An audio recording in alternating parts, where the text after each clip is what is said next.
Inversiones y adquisiciones, el podcast de Empresax.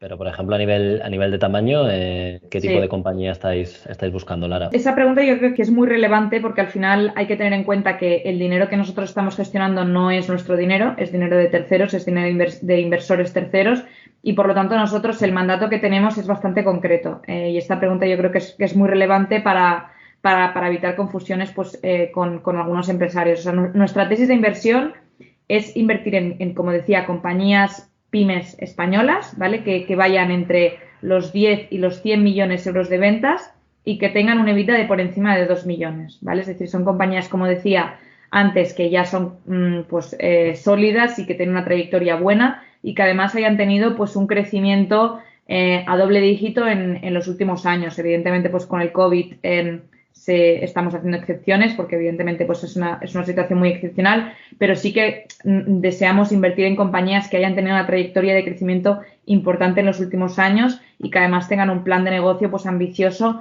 de o bien duplicar o bien triplicar el tamaño de la compañía en los próximos 4 a 6 años. Teniendo en cuenta los periodos de inversión, que si quieres, no sé llamarlo así, comentarlo en relación con la diferencia que pueda haber respecto a fondos de private equity, deberían empezar a producirse en los próximos años, ¿no? Salidas teniendo en cuenta todas estas operaciones que se están produciendo, ¿no? En estos años. Sí, al final respecto al periodo de tenencia de las inversiones, yo te diría que el mundo de los search funds, al final, en cierto modo, por los diferentes tipos tanto de emprendedores y tipos de proyectos como los diferentes tipos de inversores que coexistimos en el ecosistema, pues al final el periodo medio de tenencia de una inversión de este tipo no está tan definido como en el private equity tradicional, donde al final pues no sabía en cuánto está el periodo medio, pero supongo que alrededor de 4 años, 3-4 años, es en muchos casos lo típico que los fondos de private equity ya están preparados para buscar una salida. En el caso de los search funds, ese periodo medio estaría más bien alrededor de los 7 años. Y de hecho hay muchísimos search funds en Estados Unidos que han generado unos retornos espectaculares y que en parte son responsables de una parte importante de los retornos de la clase de activo, que son pues proyectos que han durado durante 10 o 20 años generando valor. En nuestro caso, pues un fondo como el nuestro, que al final tenemos un periodo de duración, pues contemplamos eso, pues un periodo medio de tenencia de las empresas en cartera de alrededor de 7 años. 7-8 años. Y contempláis, pues, también tener retornos vía dividendos, supongo. Sí, al final, cada compañía es un mundo y cada una de las compañías en las que nosotros invertimos, pues al final toman las decisiones el emprendedor con la ayuda y el respaldo del consejo de administración en cada caso sobre cuál es la mejor estrategia de asignación de capital. Si la empresa tiene capacidad de reinvertir la caja que genera y una vez repagada la deuda que se suele utilizar en las adquisiciones, pues si tiene la capacidad de reinvertir ese dinero en otros proyectos, ya sea en crecimiento orgánico o a través de adquisiciones, pues es algo que se plantea. Cuando no tiene esas oportunidades, pues se distribuye ese dinero a los inversores. O sea, ahí cada empresa es un mundo y no hay una estrategia, única de generación de valor en las compañías ni de gestión o asignación del capital. No solo cambia el mundo pues en todos los sentidos, en el mundo de lo que es las habilidades, etcétera, sino también en el mundo de la inversión. Y en ese sentido, tú escribiste tu tesis sobre las adquisiciones apalancadas de empresas, que igual para algunos de nuestros oyentes es un término, una expresión un poco extraña. Ya si la decimos en inglés, leverage buyout, pues igual a alguno le revienta la cabeza. Pero digamos que este mundo, al igual que todo, pues también está cambiando y hay nuevas figuras y nuevas innovaciones a todo lo que tiene que ver con la inversión, y esta en su momento lo fue. No sé si nos puedes contar por qué decidiste aventurarte con este tema y un poco sobre sus orígenes, sobre sus características, etcétera. Fenomenal. Bueno, yo me decidí a escribir esta tesis doctoral básicamente porque cuando yo empecé a trabajar, yo terminé el máster de Derecho Empresarial del Centro de Estudios Garrigues y me puse a trabajar en Linklaters, acabé en el departamento de mercantil, en particular en la parte de private equity, y durante muchísimo tiempo pues me dedicaba a las operaciones de fusiones y adquisiciones o de M&A, ¿no? En ese momento, una de las operaciones que hacíamos un día sí y otro también eran las adquisiciones apalancadas o leverage buyout, ¿no? Mientras estaba en Linklaters, precisamente, el propio Centro de Estudios Garrigues me pidió que escribiera, unas 5 paginitas para la revista de antiguos alumnos. Y ahí surgió el origen de mi tesis doctoral. Empezaron siendo 5 páginas, de ahí me animé a empezar a profundizar en el mundo universitario y de ahí pues al final se acabó convirtiendo en una tesis doctoral, ¿no?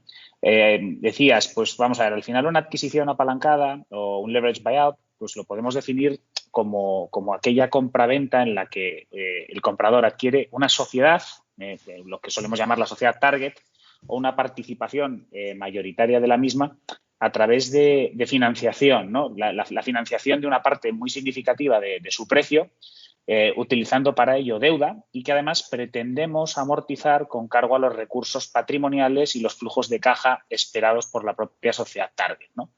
Al final, y por intentar explicarlo de una manera muy sencilla, sería como comprar un edificio que tiene un edificio de oficinas, que tiene pues empresas alquiladas y para financiar parte del precio pedimos un préstamo y la idea es ir repagando ese préstamo con los alquileres de las oficinas y dando como garantía la hipoteca del edificio. Bueno, pues esto es exactamente lo mismo en relación con una compra de empresa. Compro una empresa que tiene flujos de caja, es decir, que está facturando, ¿de acuerdo? Que tiene la capacidad de generar esos flujos y lo que hago es que, bueno, pues pido financiación a distintos bancos, suele ser a través de financiaciones sindicadas, no suele ser solo un banco, sino pido financiación a un pool de bancos.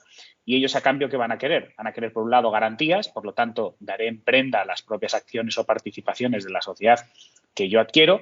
¿Y cómo voy a repagar? Bueno, pues precisamente con esos flujos de caja. Si la empresa se llamara Telecroqueta y vendiera croquetas, pues con el flujo de caja que genero vendiendo croquetas, iría repagando esa financiación, ¿no?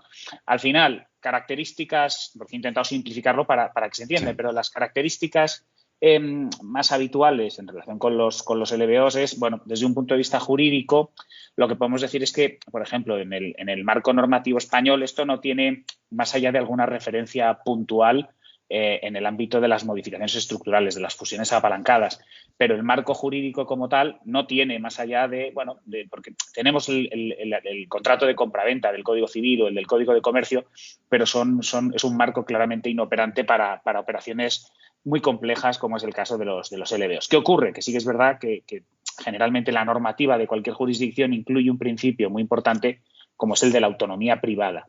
Nosotros, por ejemplo, en el Código Civil español lo tenemos en el 1255 del Código Civil y eso nos permite al final pues firmar lo que estimemos oportuno siempre y cuando no sea contrario a la ley, a la moral o al orden público, ¿no?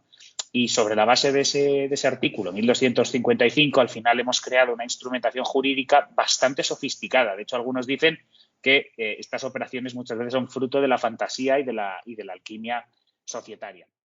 Y a nivel de lo que es LUA, ¿en qué os podéis diferenciar de cualquier otro fondo de capital riesgo? Bueno, nosotros tenemos en nuestro ADN, yo creo que algunas cosas muy diferenciales. Primero, nos hemos escapado, y eso que yo vengo de hacer mucho análisis, mucho trabajo y he hecho inversiones privadas en el seed capital, es decir, en el capital semilla, capital inicial. Pero yo creo que el gran vacío que existe en este país es esas siguientes etapas, ¿vale? Donde tú tienes que invertir entre 3, 7, 10 millones de euros, que normalmente es muy difícil de encontrar hoy fuera en el mercado de capital riesgo español, acabas teniendo que ir a España fuera de España o acabas rindiéndote y no creciendo. Y creo que tanto he bregado en el mundo de los proyectos empresariales que al final nos hemos dado cuenta y lo hablábamos con todos los socios de LUA, que ese era nuestro nicho, ¿no? Era lo que queríamos hacer. Y además queríamos vincularlo a que no invertiremos en nada que esté fuera de los ODS, es decir, que tenga un impacto con esas inversiones. Estamos muy preocupados en temas estratégicos, no solamente en digitalización, sino en economía circular, en economía de la salud, en temas que tengan que ver con el uso de la tecnología para el crecimiento empresarial. Y luego hay otra diferencia muy interesante o muy importante que para nosotros, que es que hay un mecanismo muy desarrollado en el Seed Capital que es el Smart Money, ¿no? O sea, no solamente el dinero vale, sino lo que vale también es que ese socio que te ha puesto dinero te ayuda a llegar a sitios donde tú no llegas, ¿vale? Bueno, pues eso también es importante en las compañías que incluso tienen un mayor tamaño, sobre todo cuando estás pensando en una internacionalización, ¿no? Entonces, Lua está compuesta por un equipo de personas y profesionales muy potentes en Latinoamérica y en Estados Unidos. Tenemos un equipo de asesores que nos hemos rodeado milimétricamente elegidos para ayudar a esas compañías en temas de management, en temas de decisiones de recursos humanos. Es decir, crecer es caro, crecer es complejo, crecer es incierto. No solamente es una cuestión de dinero, es una cuestión de capacidades, proactividad hacia la empresa en la que inviertes. Y esto no va solo de poner dinero financiero, ir una vez al mes al consejo y a ver qué me cuentan, ¿vale? Eso no es Lua. Lua es una compañía de una gestora de capital riesgo que se quiere arremangar en las tomas de decisiones. De hecho, te voy a decir más. Nuestras primeras inversiones que están analizadas ya desde muchos meses son empresas a las que hemos acompañado sin tener Lua durante más de 1 año o 2 años en esos crecimientos, ¿vale? Por lo tanto, creemos que hoy por hoy, y a pesar de la digitalización y a pesar de todo, el valor humano de las relaciones, el capital relacional, el capital intelectual, el talento, la experiencia, eso vale mucho dinero, pero porque es muy complejo de tener. O sea, yo estoy viendo compañías que a veces que por mucho dinero que tú le metas en marketing no vas a llegar a ciertos mercados, y hay veces que abrir una puerta es mucho más fácil para atajar esos mercados, ¿no?